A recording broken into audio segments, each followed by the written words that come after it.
시청자 여러분 안녕하십니까? 헬로티비 뉴스입니다. 먼저 오늘의 주요 뉴스부터 보고 오시죠.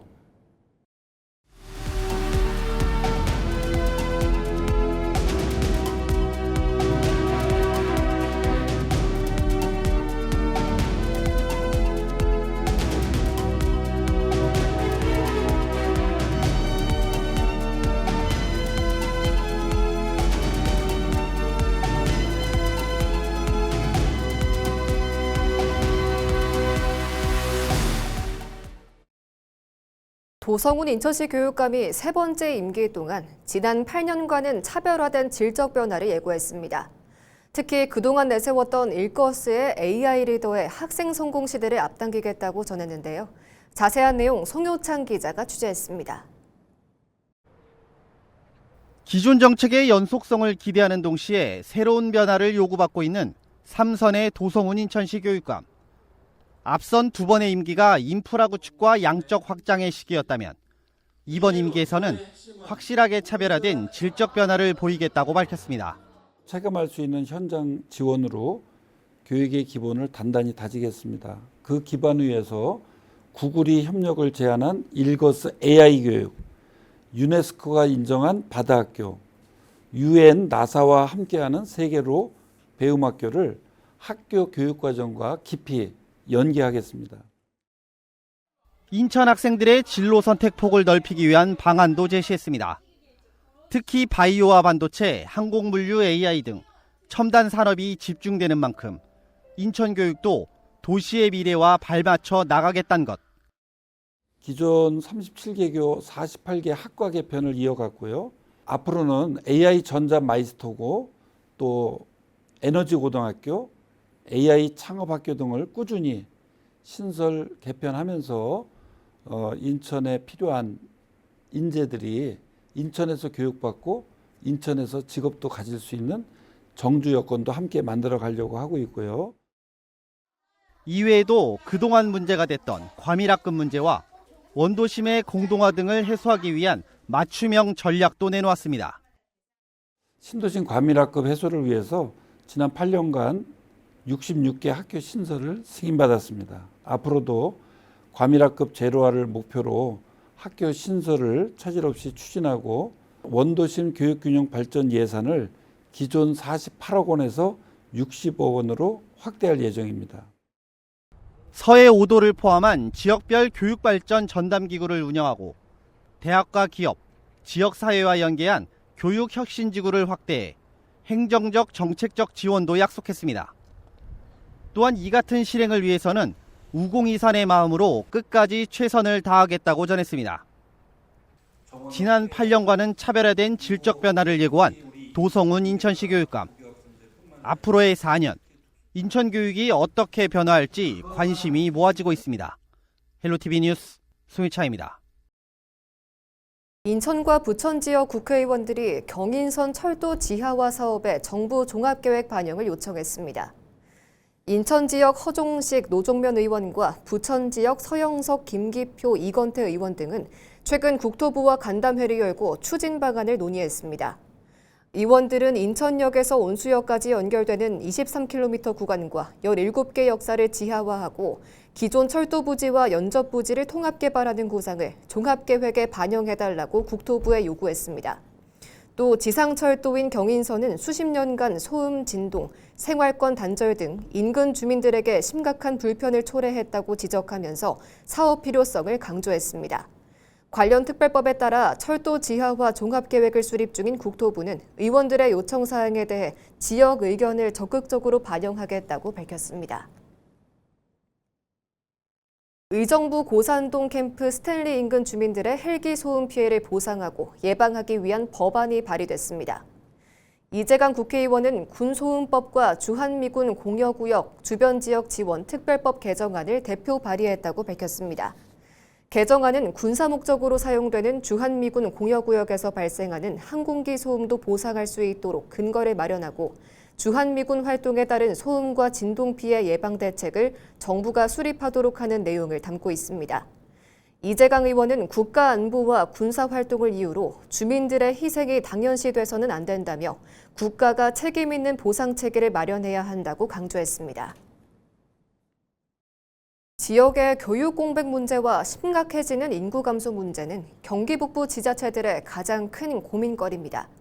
이를 해결하기 위해 지자체와 지역대학 그리고 민간이 함께 머리를 맞댔는데요. 동양대학교 경기 앵커사업단이 추진하는 늘봄학교 혁신과 관광문화허브 구축 전략 어떤 내용이 담겼는지 이지훈 기자가 취재했습니다. 경기 북부 지역의 인구 소멸 위기를 극복하기 위한 새로운 대안이 제시됐습니다. 동양대학교 경기 앵커사업단이 개최한 경기 북부 지역 활성화 포럼. 이번 포럼은 동두천과 포천, 연천 등 경기 북부권의 교육 격차를 해소하고 지역 정주 생태계를 구축하기 위해 마련됐습니다. 핵심 전략은 크게 두 가지입니다. 첫 번째 축은 대학의 우수한 인프라를 활용한 늘봄 교육 사업입니다. 대학의 전문 교수진과 특화 시설을 지역 초등학교와 돌봄 현장에 연결해 방과 후 교육의 질을 획기적으로 높인다는 구상입니다.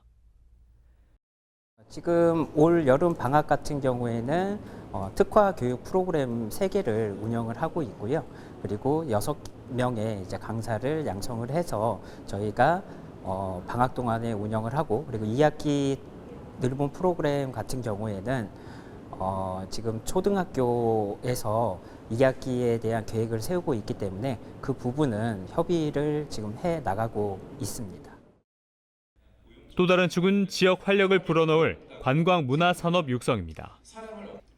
특히 동두천과 포천, 연천을 하나의 단위로 묶는 연합 관광 벨트를 조성해 스쳐 지나가는 관광이 아닌 체류형 관광을 대폭 늘린다는 전략입니다. 2+1 관광벨트를 만들어서 동두천에 일단 저희가 관광객들이 들어오고, 이 관광객들이 동두천 내에서 소비하고 숙박은 포천에서 하고, 연천에서 역사 콘텐츠나 자연관광 콘텐츠를 즐길 수 있는 이런 연계형 프로그램들을 만들고 있습니다. 그래서 관광객들이 그냥 오고 가는 그런 관광 프로그램이 아니라 체류할 수 있고 그 안에서 무언가를 만들어낼 수 있는 관광 프로젝트를 계획하고 있습니다. 대학 측은 e스포츠와 디지털 신산업 인재 양성도 함께 추진해 청년들이 지역에 정주할 수 있는 기반을 지속적으로 넓혀나갈 방침입니다. 지역에서의 어려운 점이 여러 가지가 굉장히 많은데 우리가 모든 걸 다 할 수는 없지만 대학이 가진 역량을 지역들이 발전하는데 조금 더 기여를 하고자 우리가 이렇게 제시를 한 부분들이 있고요. 그런 프로그램들이 대학의 주도는 있겠지만 지역의 협력이나 참여가 사실은 적극적인 게 굉장히 필요합니다. 그런 것들이 있어야지 실제 원하는 것들이 의견이 반영이 되고 그런 것들이 계획이 다듬어지고 실제 수행이 됐을 때 더 나은 결과물이 지역에 나타나게 되고, 그런 것들이 장기적으로는 지역이 발전하고 정주하게 되는 그런 효과가 있을 거라고 생각을 합니다. 대학과 지자체가 힘을 모은 이번 앵커 사업이 경기 북부의 교육 환경 개선과 관광 활성화라는 두 마리 토끼를 잡을 수 있을지 관심이 모아집니다. 헬로티비 뉴스 이지훈입니다.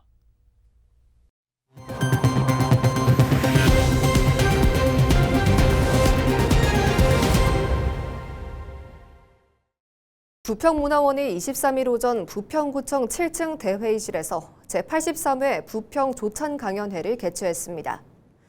강연회에는 차준택 부평구청장과 박종혁 인천시의회 의장 등 약 200명이 참석했는데요.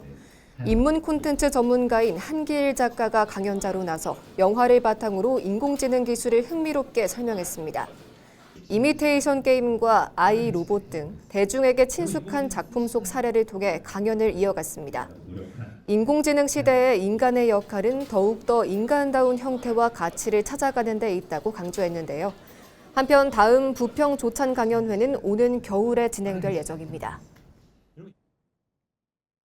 추미애 경기도지사와 도내 31개 시군단체장들이 민선국이 출범 이후 처음으로 한자리에 모여 상생과 협력을 약속했습니다. 경기도는 지난 22일 경기도 경제과학진흥원에서 도지사와 시장군수 간담회를 열고 도와 시군 간 현안을 논의했습니다. 참석자들은 정책협력위원회를 구성해 주요 현안을 상시 논의하고 도지사와 도민이 직접 소통하는 타운홀 미팅도 정례화하기로 했습니다. 또 교통과 주거, 일자리, 돌봄, 재정과 균형 발전 등 지역 현안을 함께 해결하기로 하는 공동선언문을 채택했습니다. 한편 민선국이 경기도시장군수협의 회장에는 최대호 안양시장이 선출됐습니다.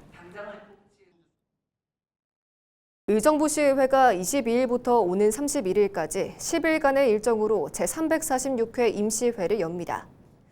이번 임시회에서는 2026년도 주요 업무 계획을 보고받고 조례안 등 각종 안건을 심사합니다.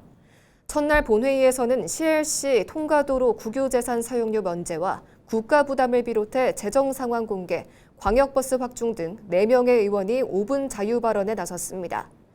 조세일 의장은 개회사에서 시민과 함께 정책을 만들고 시민이 체감하는 변화를 만들어가는 의회가 되겠다고 밝혔습니다. 의정부시의회는 오는 31일 제2차 본회의에서 상임위원회 심사 안건을 최종 의결하고 회기를 마무리할 예정입니다. 인천시가 관내 4개 공공기관과 손을 잡고 대기질 개선에 나섭니다. 시는 지난 22일 시청에서 2026년 인천클린 공사협의회 환경개선 사업 간담회를 개최했습니다. 인천클린 공사협의회에는 인천시와 인천국제공항공사, 인천항만공사, 한국가스공사, 수도권 매립지 관리공사가 참여합니다. 이들은 올해 313억 원 규모의 환경개선 사업을 추진 중인데요. 특히 상반기에는 오염물질 배출시설 정비와 수림대 조성 등 오염물질 저감 활동을 지속해왔습니다. 제10대 은평구의회가 원구성 이후 첫 임시회를 열고 본격적인 의정활동에 돌입했습니다. 은평구의회는 지난 16일 1차 본회의를 시작으로 안건 심사 등 상임위원회별로 의사 일정을 소화하고 있습니다.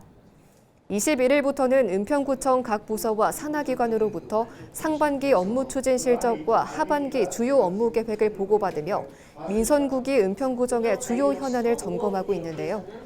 23일은 시설관리공단과 공간혁신구, 보건소, 문화재단에 대한 업무 보고가 진행됐습니다.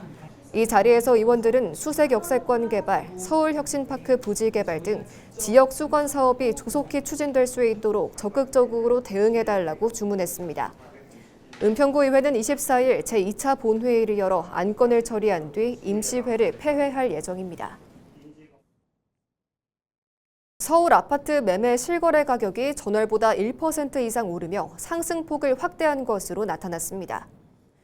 한국부동산원에 따르면 5월 서울 아파트 매매 실거래 가격은 전월 대비 1.33% 올라 전년 같은 기간과 비교해 14.4% 상승했습니다. 권역별로는 도심과 서남, 동부권이 상승세를 이끌었으며 주택 규모별로는 소형 아파트가 1.79% 올라 가장 높은 상승률을 기록했습니다. 같은 기간 전세 실거래가 역시 동부권의 오름세 속에 전월 대비 1.04% 상승했습니다.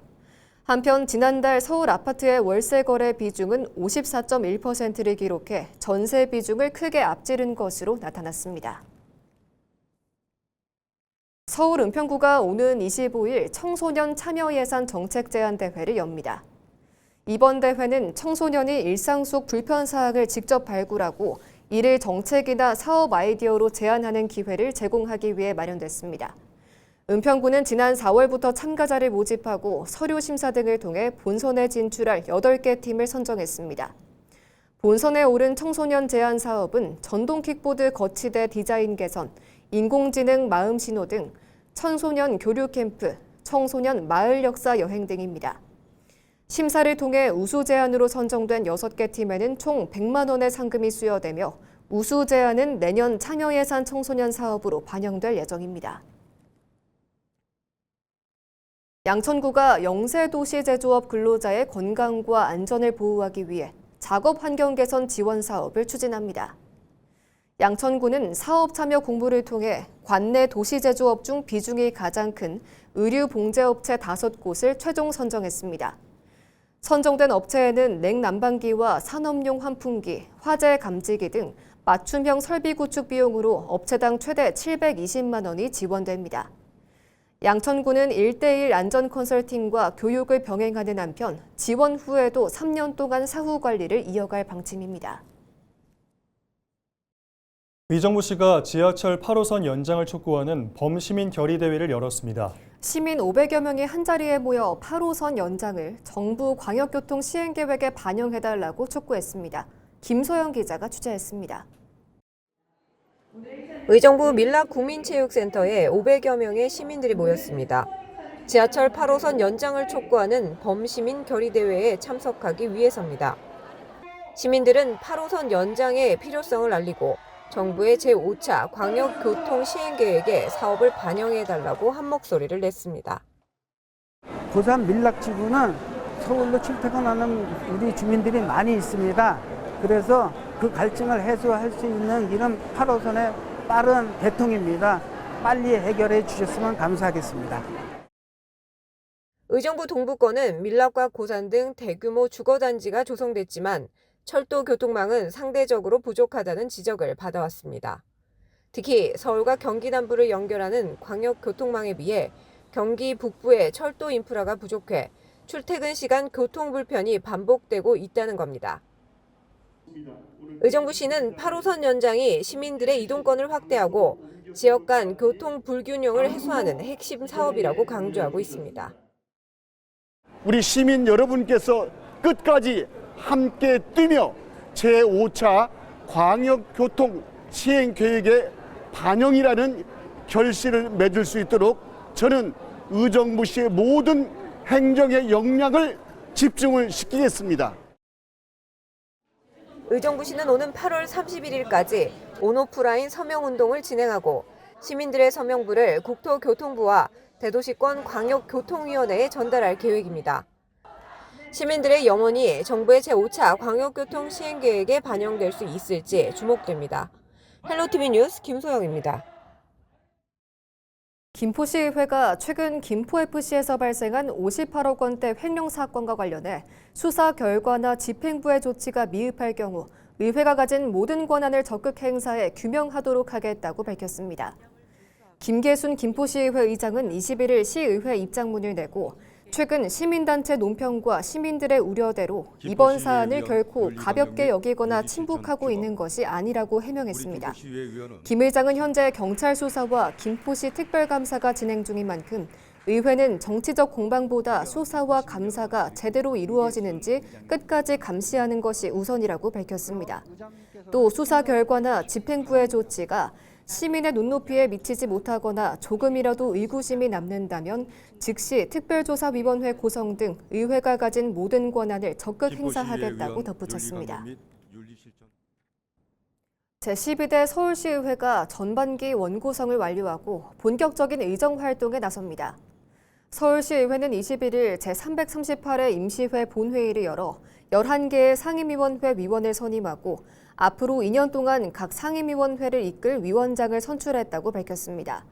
더불어민주당은 운영위원회를 포함해 모두 8곳의 위원장을, 국민의힘은 환경수자원, 문화체육관광 등 3곳의 위원장을 가져갔습니다.